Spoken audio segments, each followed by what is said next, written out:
الطاف الطاف الطاف الطاف. آج مورخہ 16 اگست M Q M Houston chapter کی جانب سے کراچی میں ایم کیو ایم کے کارکنان کی کسٹوڈیل ڈیتھ اور کلنگ کے حوالے سے ایک پرامن مظاہرہ پاکستان کونسلیٹ کے سامنے رکھا گیا ہے. آپ دیکھ سکتے ہیں کہ شدید گرمی میں تمام خواتین، بزرگ، بچے ہاتھوں میں بینرز اور پوسٹرز لیے موجود ہیں. لیجیے کہ بتا دیں گے کہ دیکھیں آپ بانیان پاکستان کی اولادیں یہاں کھڑی ہیں. 14 اگست کا روز ہے، صحیح ہے نا. 14 تو 16 اگست ہو گئی جن کے اجداد جن نے پاکستان بنایا تھا، ان کی جو اولادیں ہوں یہاں پہ اس لیے کھڑی ہیں کہ انصاف کا تقاضا کرے ریاست سے. اور ریاست کی ناک کے نیچے جو ہے آپ کو پتا ہے کہ 2016 سے 2015 سے قائد علی الطاف حسین بھائی کی تحریر تقریر پہ غیر قانونی غیر آئینی پابندی لگائی ہوئی ہے.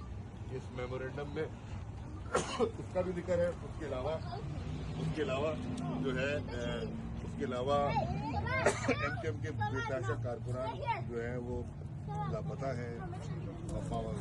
غیر قانونی مقدمات میں، جھوٹے مقدمات میں، سیاسی بنیادی مقدمات میں پابند سلاسل ہیں. لیکن آج جو ہم جمع ہوئے ہیں اس کی سگنیفیکنس تھوڑی سی موسٹ ریلیونٹ اور بہت ارجنٹ میٹر ہے. جو ایم کیو ایم کے کارکنان یہاں جیلوں میں ہیں وہ ریاست کی ذمہ داری ہوتے ہیں.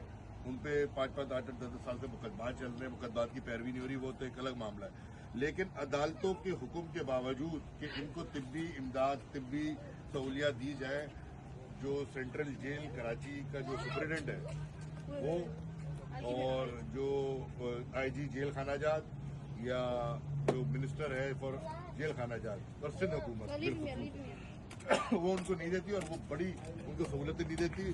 تو ہم سمجھتے ہیں یہ ایم کیو ایم کے نعیم بھائی 12 اگست کو ان کی جیل سے جو ہے خبر آئی کہ ان کی وہاں موت واقع ہو گئی اور بڑی بری ترین کی باڈی کی صورتحال تھی.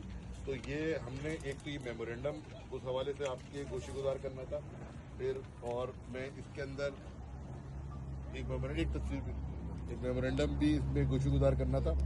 اور اس کے ساتھ ساتھ یہ آپ لیجئے گا، ہم آپ کو وہ 14 لوگوں کی لسٹ بھی دے رہے ہیں.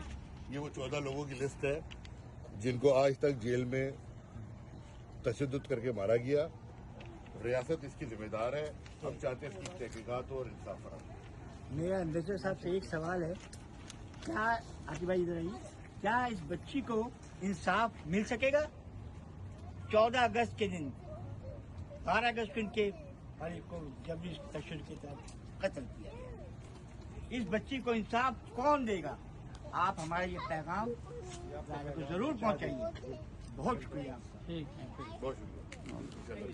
میرا کارڈ ہے آپ کے پاس، کوئی کمیونیکیشن ہو تو